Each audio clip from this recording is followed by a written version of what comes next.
Hello guys, and Russia's largest oil pipeline, Druzhba, is on fire again, this time in Tambov region of the Russian Federation. Druzhba is translated as friendship.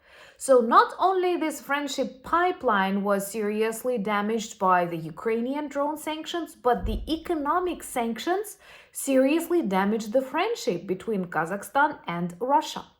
All because Kazakhstan fears any secondary sanctions and the consequences for their own economy and seriously considers halting the transportation of the Russian oil. In 2025 alone, Russia lost a huge amount of money in their budget because of the cancelled exports of their energy resources and constant explosions on their oil refineries, terminals, depots, and even pipelines. The Kremlin announced that they will sell more and more of their gold reserves to try and cover the hole in the budget of the Russian Federation because they have already lost their so-called National Wealth Fund, which turned into the National Poverty Fund. And all because of the failed blitzkrieg and the fact that Russia overestimated its strengths and its defensive abilities. So let's discuss what happened today in Tambov region and why it is so important for the implementation of the only working peace plan. And that's to defeat and demilitarize Russia.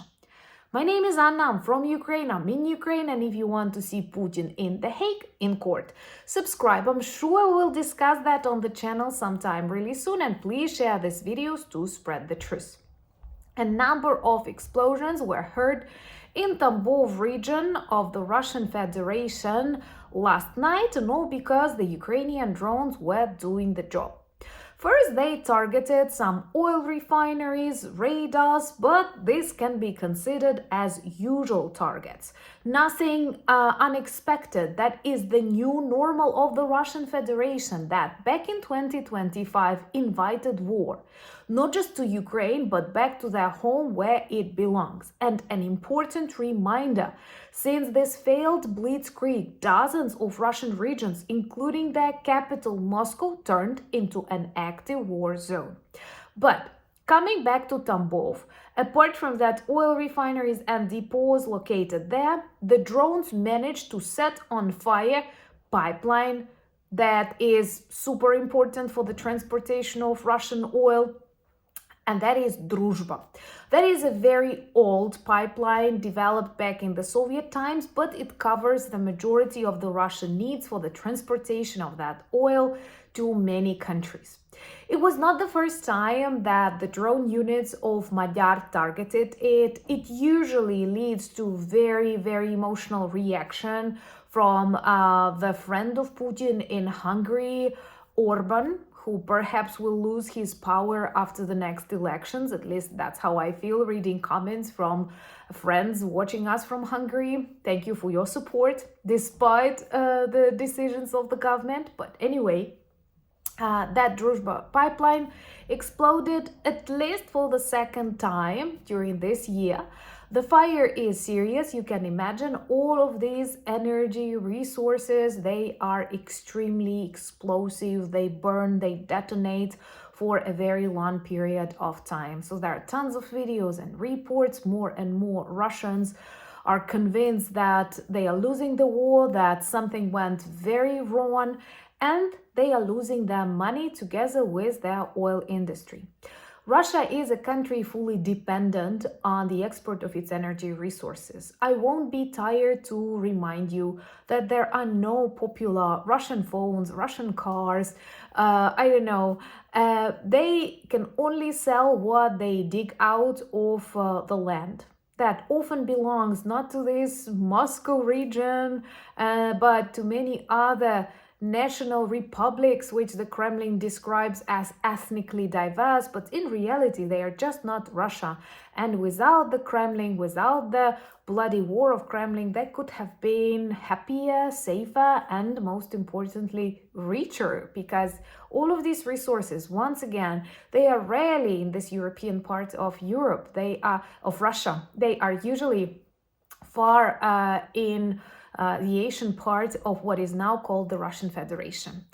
So witnessing these serious problems with the income, and there are some evil but professional people inside the Russian Ministry of Finance, in their central bank, they constantly develop ways to pretend that they can survive until the next year or maybe the year and a half, so they decided to continue selling their gold reserves.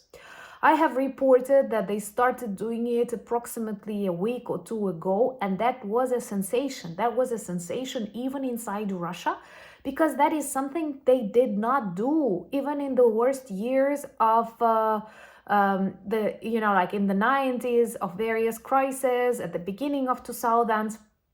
Russia has always been poor. That's a mystery. Why? Having so many territories, having so many people, having so many resources, they remain poor. That's an interesting question that I cannot answer. Maybe you have some versions. Let me know them in the comments below. But this is like the last step that the state takes when they start selling out their reserves. Once Russia had what is called something like the National Wealth Fund, and Russians often comment that now they have the Russian Poverty Fund, and that speaks a lot that they don't have enough salaries for the Russian war criminals in the Russian army, and I speak about that in the fresh video on Anna Danilchuk channel.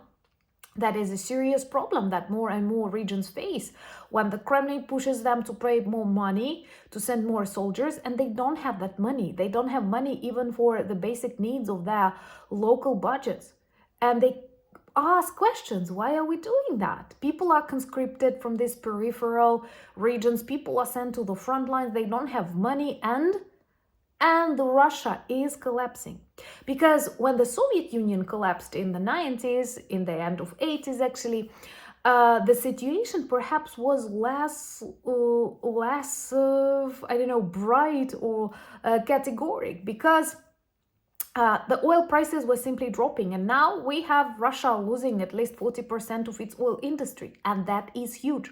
Rosneft, Russia's richest oil company, once richest oil company, reported they lost 79% of their income during the first quarters of 2025. And the fourth quarter of 2025 was actually the hottest and the loudest inside Russia, with like 15 various oil facilities neutralized by the visits of the Ukrainian drones, or they call it debris.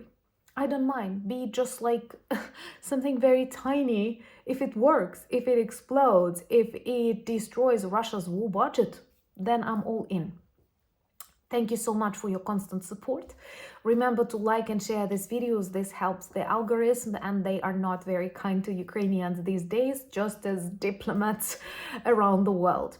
So share, subscribe to my Anna Danilchuk channel and other social media like X, Instagram, Blue Sky, Threads, Discord. You will find the links in the description of this video, same as the link to our merch shop full of great presents for this season, and also magnificent reminders that Ukraine needs your support and that Russia must be defeated. Thank you for buying me coffees, becoming my patrons and sponsors of the channels. That's an honor, and I'm always very, very grateful that you give me this opportunity to speak more, to speak loud and clear about my beautiful and brave country, Ukraine. And with each day, with each betrayal, with each comment of weak politicians, I realize that it's not just Ukraine that needs your support, it is also the democratic, freedom-loving world that needs the skills and experience of Ukraine. And we're here to share, just as we share our skills, our support, and our love in our community. And do subscribe to Discord. That's what I wanted to remind you, because we have some really good, simple game ideas that we're testing on Discord to feel your emotions. Maybe you can provide us some advice about the Russian Black Sea Fleet battleship or oil refineries bingo. So do join Discord, the link in the description of this video. Join the channel, and you can have some fun and also provide us some good advice on how to make these games even more interesting and I don't know, more explosive. Thank you once again.